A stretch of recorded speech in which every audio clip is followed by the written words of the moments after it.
The moment my father said the words, the entire office went silent. "Lora," he said, voice stiff.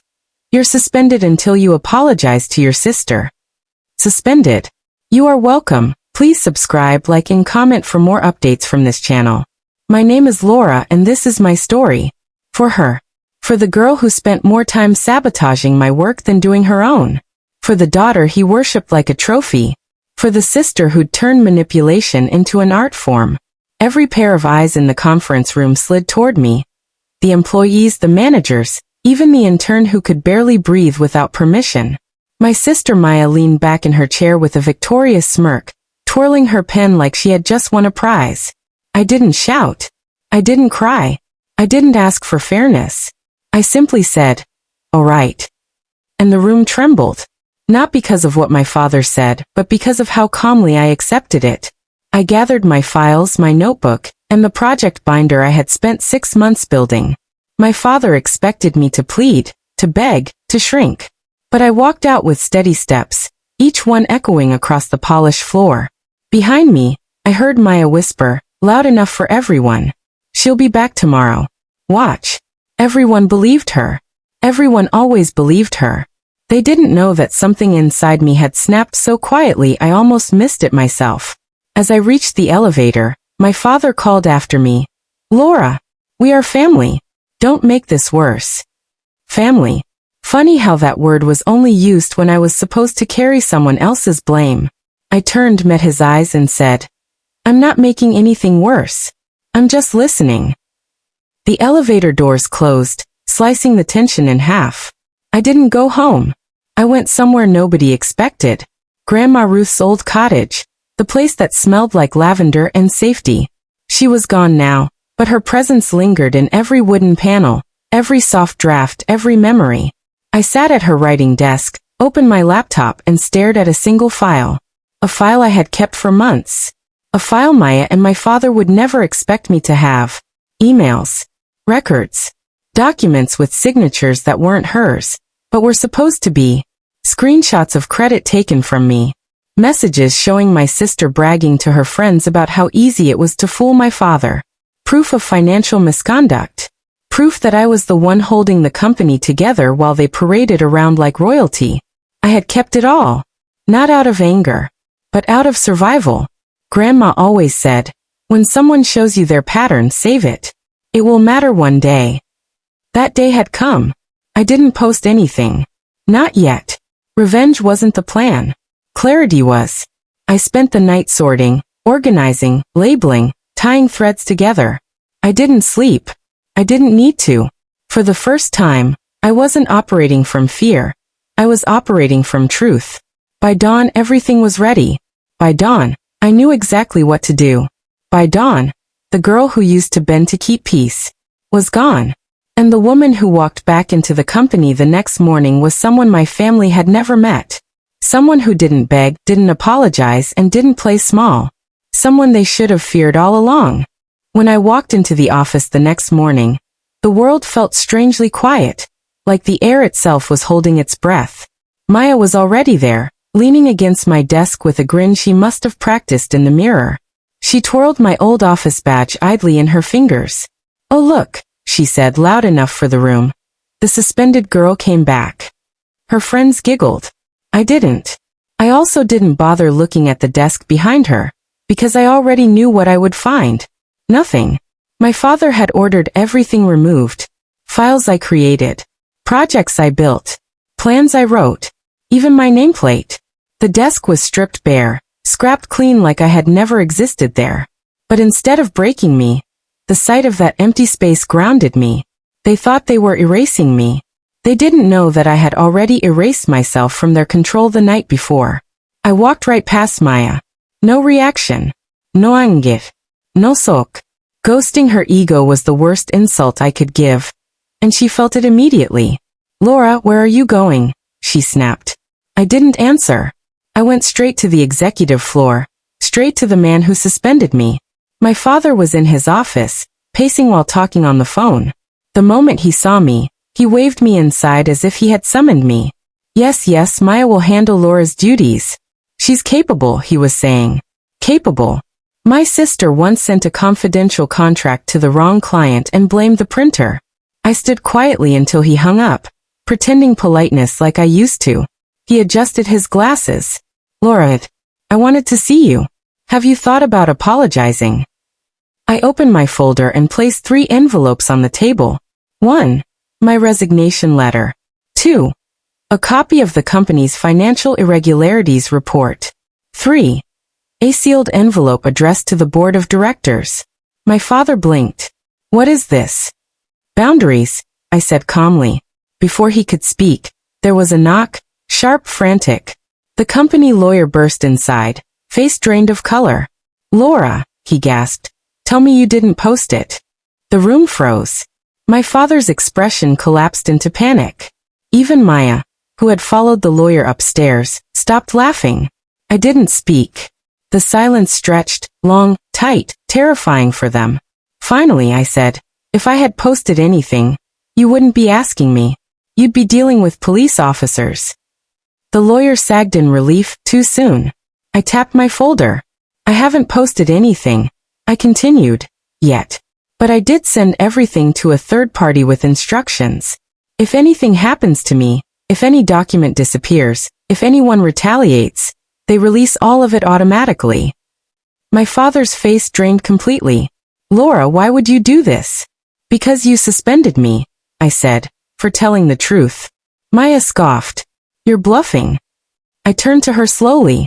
Do you really want to gamble that I'm bluffing, Maya? Considering I saved every screenshot, every fake invoice, every time you took credit for my work. She went silent. For the first time in her life, my sister looked afraid of me. The balance of power in that office shifted, visibly, physically, like a painting sliding off a wall. My father's voice shook. So what do you want, Lora? I closed my folder. Respect. Distance. And for once, consequences. Then I walked out, leaving all 3 of them staring at the door like it had just swallowed their future. And in a way it had. Walking out of that office should have felt victorious. But power doesn't shift cleanly. It slips, it shakes, it drags shadows behind it. And that's exactly what followed me through the hallway. Whispers. Soft at first, then louder. Did you see her face? She went straight to the executive floor. Something is about to happen. Is it true? Did she threaten legal action? I didn't confirm anything. I didn't deny anything. I just walked, calmly, quietly, and that calm scared them more than any rumor ever could, because people knew one thing about me. I never spoke unless I meant every word. I reached my office area only to find Maya sitting smugly at my temporary desk. She crossed her arms, fake confidence dripping from her like perfume. You think Dad is actually scared of you? She said. He's the CEO. You're just an employee who got suspended. I didn't answer. Instead, I logged into the system using my credentials, the ones they assumed would be deactivated. They weren't.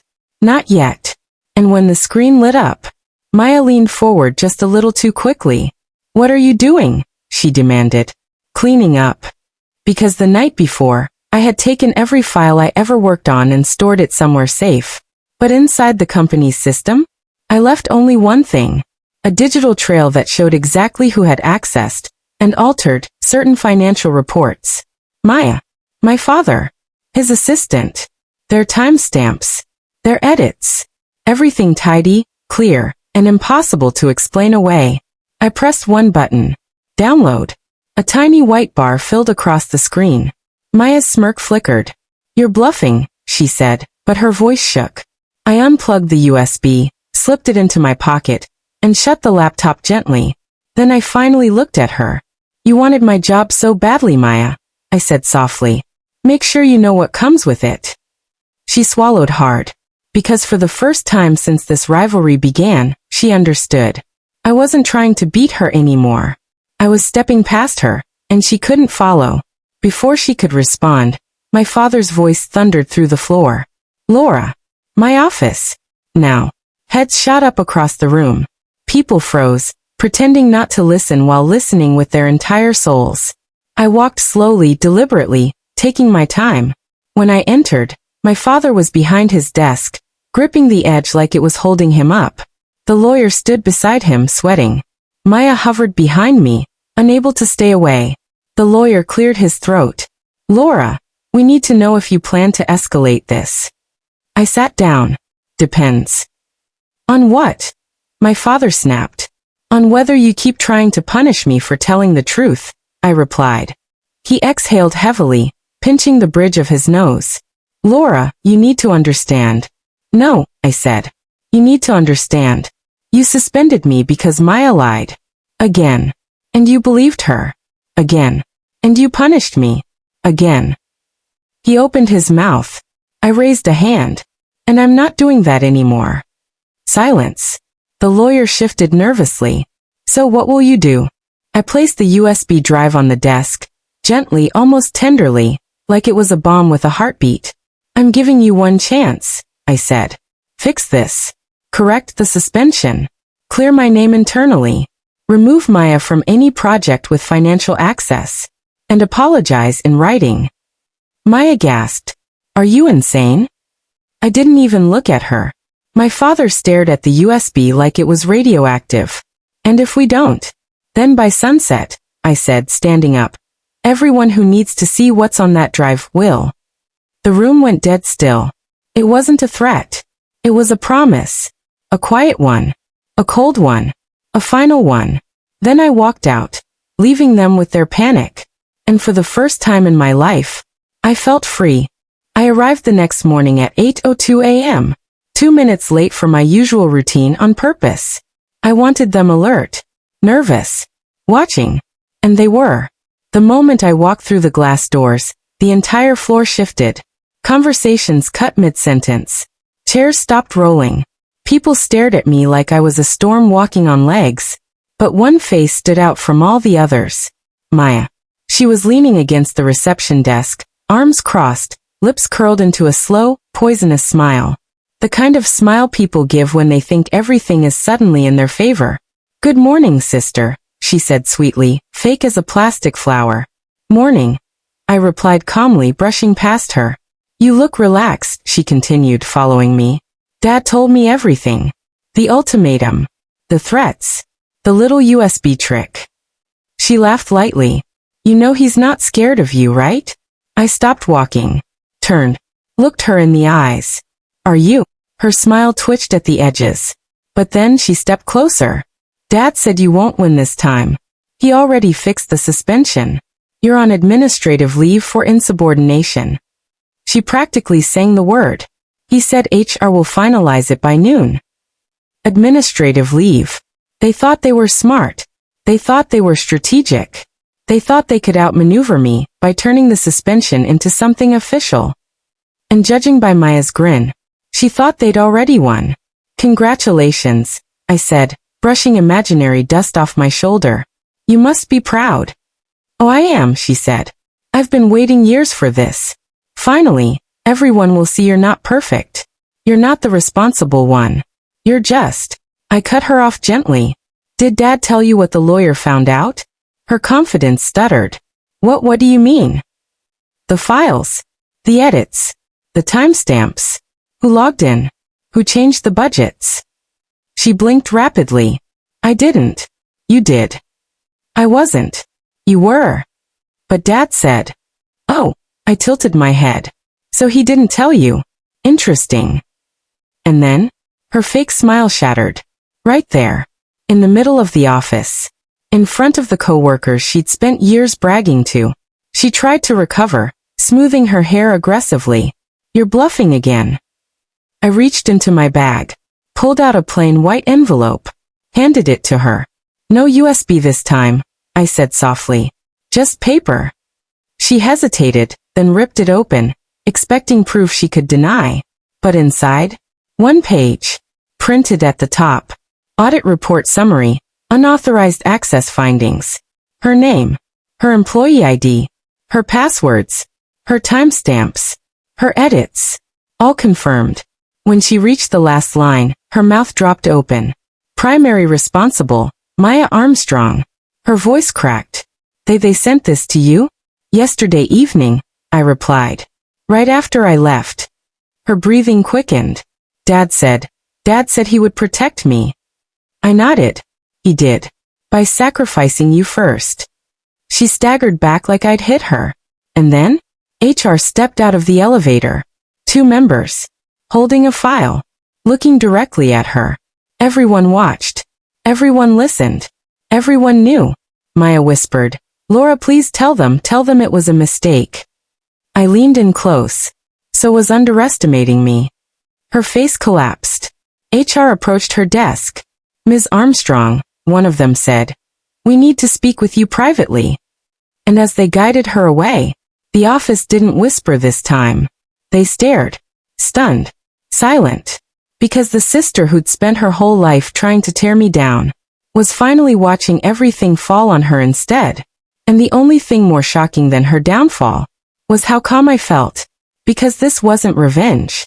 It was balance. And balance always returns. 30 minutes after HR escorted Maya out, the office was still buzzing like a beehive that had just been kicked. People tried pretending to work, but every screen was dim. Every conversation was a whisper. Every eye flicked toward my desk. But I wasn't looking at them. I was staring at my father's office door, closed, blinds drawn, silent. He had no idea what was coming. At least, not yet. I sat down, opened my laptop, and typed a single sentence into an email draft. The sentence that would trigger everything. Per compliance policy, attached are the full audit findings. I hadn't hit send. Not yet. Because timing mattered. Justice isn't just about the truth. It's about when the truth lands. At 9:17 a.m., the elevator dinged. Every head lifted.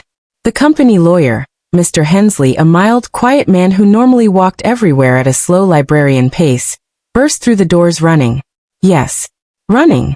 His tie was crooked, his hair ruffled, his face white as printer paper. People moved out of his way like he was carrying a bomb. He looked around wildly, until his eyes landed on me. Lora, he gasped, half out of breath. Tell me you didn't post it. The entire office froze. My chest tightened, not with fear, but with a still, heavy calm. Post what? I asked quietly. He rushed to my desk, leaning down so close he nearly knocked over my water bottle. The report, he hissed. The audit. The breakdown of unauthorized access. Please tell me you didn't upload it. Whispers cracked through the office like electrical sparks. I folded my hands on my lap. I haven't posted anything, I said. He sagged in relief. Until I added. Yet. His eyes nearly fell out of their sockets. Lora, listen to me carefully. If that report goes public right now, this company will face immediate regulatory investigation. Your father could lose his license. The board could shut us down while they review internal misconduct. So they'd finally see the truth? I asked softly. He lowered his voice even further. This isn't just about your father anymore.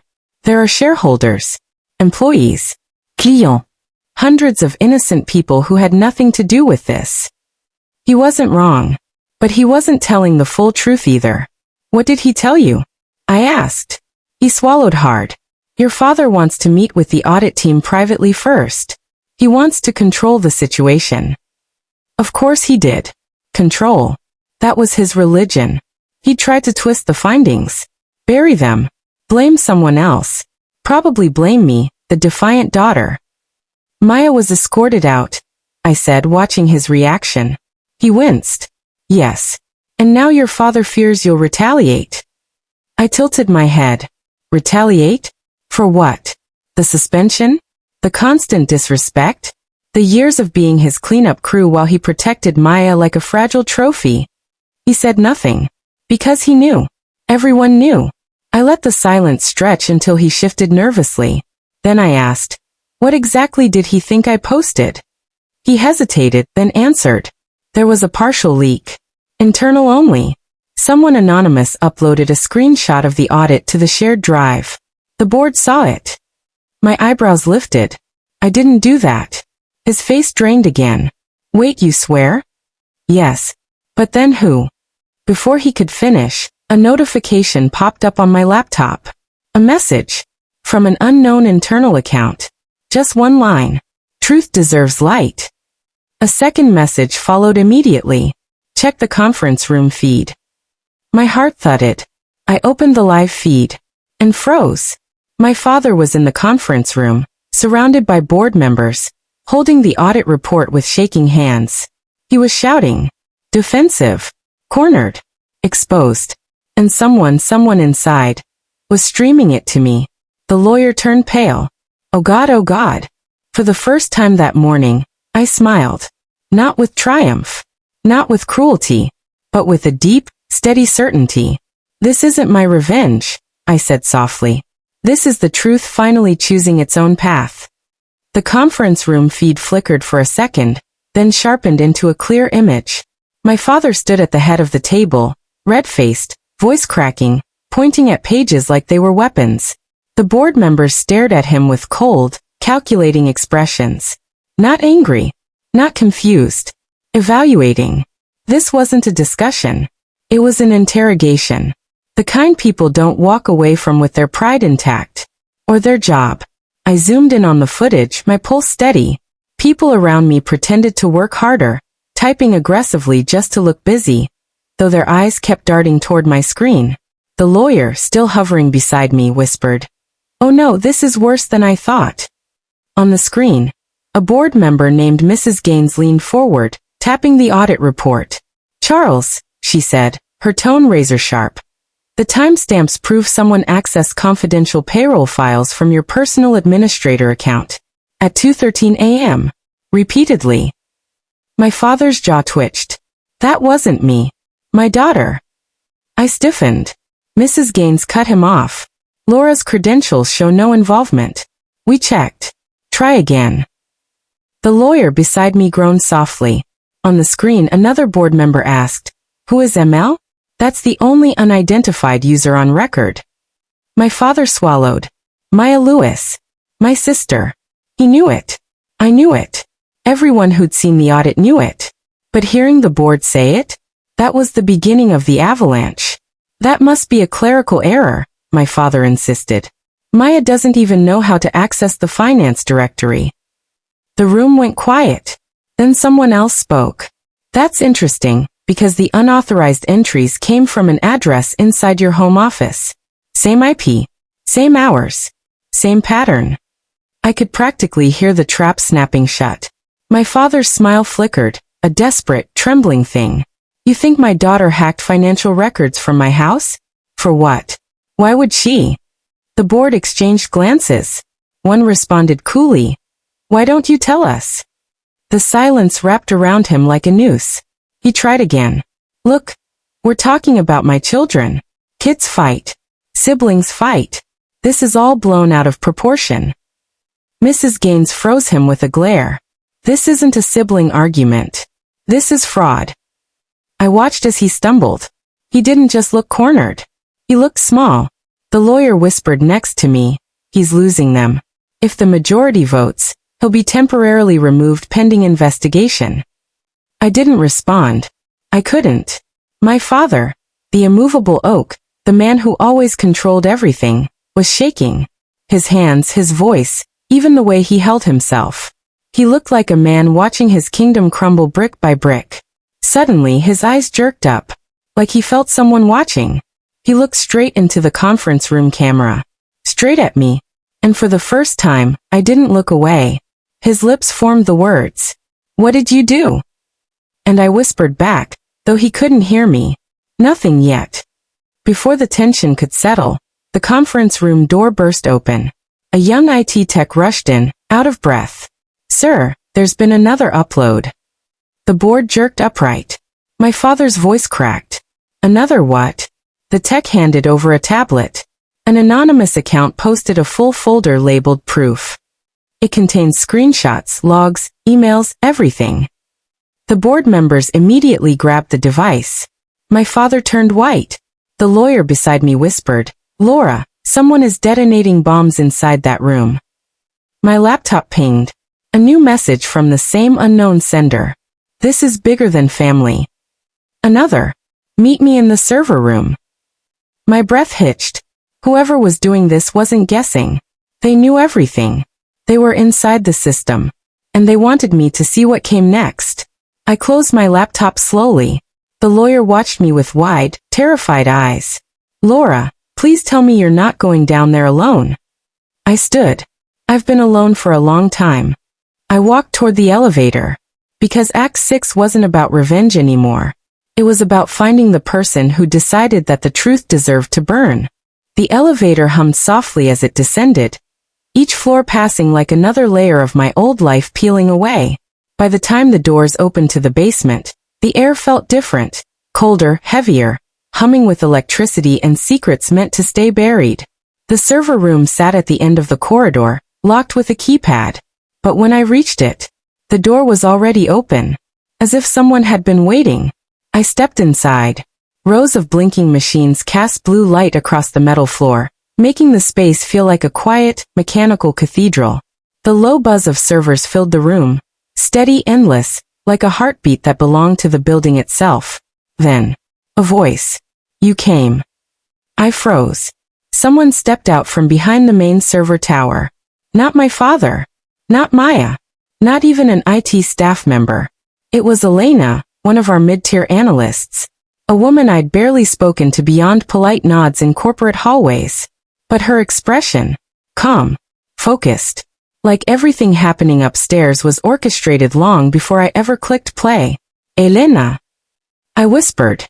What are you doing here? She smiled faintly, finishing something that should have been finished years ago. My pulse kicked straight into my ribs. Are you the one posting the logs? The files? The proof? She tilted her head. Not posting. Delivering. I felt the room shift. Not physically, but in the way the truth rearranges everything you think you know. Elena, my father could lose everything. He should lose everything, she cut in, voice steady. Your sister too. They hid things under your name. They left a trail because they assumed no one would bother checking the obedient daughter. The words hit harder than any punch. My legs felt heavier. What do you mean, under my name? She stepped closer, pulling a folder from the back of a server cabinet, like she had stored it there long before today. Payroll diversions. Unauthorized bonuses. Vendor kickbacks.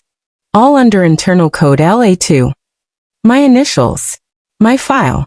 My identity. My future employment. My freedom. This, I whispered. This makes it look like I'm the one who stole from the company. Elena nodded. Exactly. They set you up. Carefully. Slowly. For nearly a year. My chest tightened so hard I could barely breathe. My father hadn't suspended me for discipline. He suspended me to freeze me out. Before the board discovered what he and Maya had built using my identity, I stared at Elena. Why help me? Why do any of this? Her eyes darkened. Not cruel, not cold. Just honest. Because your grandmother was my mentor, she said. Before Maya and your father pushed her out of everything. My breath caught. Your grandmother warned me, she continued. She told me, when they decide Lora isn't useful, they'll go for her throat. I felt tears prick my eyes, not from sadness but recognition. Grandma had known. She had always known. Elena handed me a flash drive. This, she said, is the rest of the truth. Take it to the board before your father escapes that room. But before I could speak, footsteps echoed in the hallway. Heavy. Fast. Then, my father's voice, furious and sharp. Lora, open this door. Elena's eyes widened. Time's up. She pushed the drive into my hand and then, she slipped out the back emergency exit just as the main door slammed open. My father stepped inside, eyes wild, neck veins tight, breath unsteady. He looked like a man who had finally realized the one thing he couldn't control. Me. And the evidence clutched in my hand. My father stormed into the server room as if he owned the floor, the company, and the air I was supposed to breathe. Give me what's in your hand, he growled. I closed my fingers tighter around the flash drive. No. His face shifted, shock first, then rage, then something uglier. Fear. Lora, he said through clenched teeth. You don't know what you're dealing with. Yes, he answered quietly. I do. For the first time in my life he looked rattled. His authority no longer worked on me. His voice no longer decided my reality. Without another word, I stepped around him and walked out. He didn't follow. He couldn't. Because he knew exactly where I was going. The elevator ride to the 12th floor felt longer than any corporate meeting I'd ever sat through. By the time the doors opened to the executive wing, voices were already raised. The board of directors had been convened without my father. That alone told me everything. I walked toward the glass boardroom, flash drive in hand. Through the glass, I saw Maya pacing, her hair wild, mascara smeared. My father's chair sat empty. When the doors slid open, they all turned to me. Every face, every pair of eyes. Silence fell like a stone.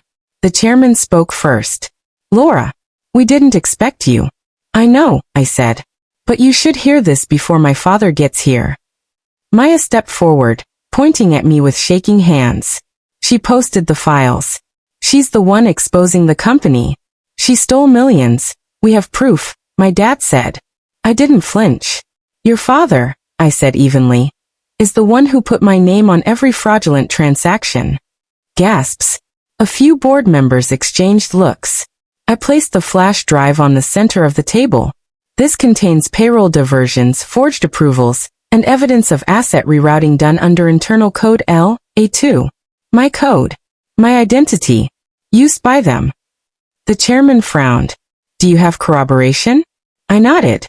Yes. From your own IT department.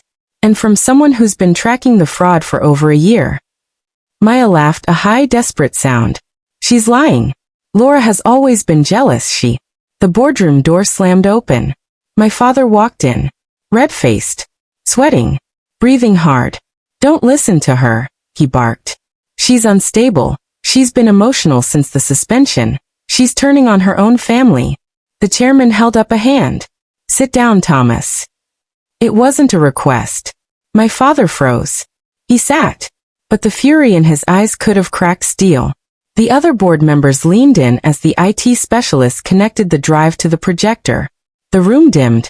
Document after document illuminated the wall. Vendor kickbacks. Hidden accounts. Salary siphoning. Approvals signed with my initials but from my father's login. Bonuses issued to Maya from departmental emergency budgets. But the worst? A document titled, Contingency Plan. Remove Lora if audit surfaces. Maya gasped. Dad, you said that file was deleted. He shot her a look that could have killed. The boardroom fell into absolute stillness. Then the chairman spoke, voice cold and final. Thomas, this is corporate fraud. Embezzlement. Identity misuse. You put your own daughter's future at risk to cover your tracks. My father's voice cracked. I did it for the company. No, I said softly. You did it because you assumed I'd stay silent forever. Maya started crying. Ugly, messy, panicked crying. My father looked at me as if seeing me for the first time. Not as his daughter, not as his scapegoat, but as the one person he could no longer control. Security was called. 2 guards entered the boardroom. My father stood, trembling with rage. Lora, don't do this. I'm your father. Yes, I whispered. And I'm done. The guards took him by the arms. Maya tried to back away, but another guard followed her.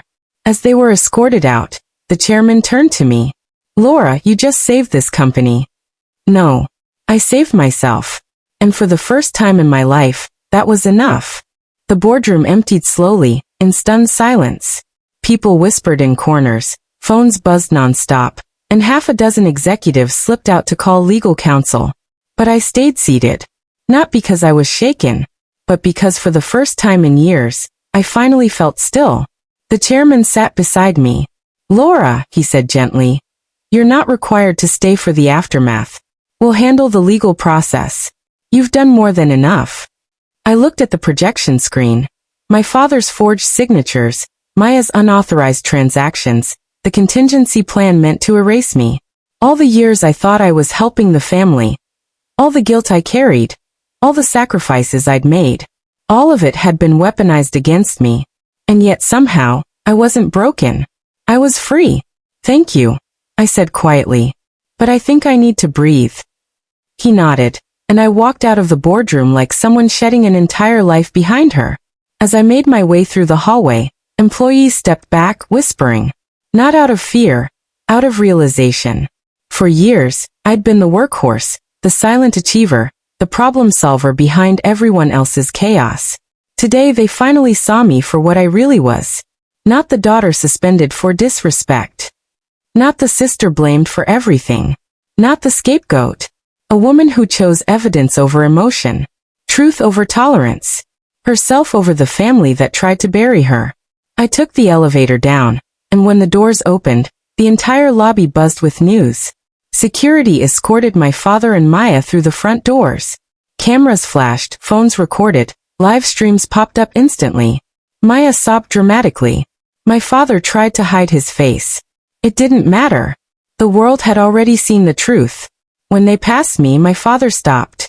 For a moment, his eyes softened, not with love, not with regret, but with the dawning realization that he had lost everything he thought he controlled. Lora, he whispered. We can fix this. We're family. Family. The same word he twisted every time he needed labor, money, or loyalty from me. I stepped closer. No, I said calmly. We were family because I kept trying. And I'm done trying. His expression collapsed. Security motioned him forward. Maya reached for me, her voice cracking. Lora, please. I didn't know everything Dad was doing. He pressured me. I didn't mean. I raised a hand. Stop. This isn't about revenge. It's about accountability. Her face fell, and she let the guards lead her away. As the doors closed behind them, a weight lifted off my chest. The weight of years spent shrinking, apologizing, bending until I nearly broke. I stepped outside into the sunlight.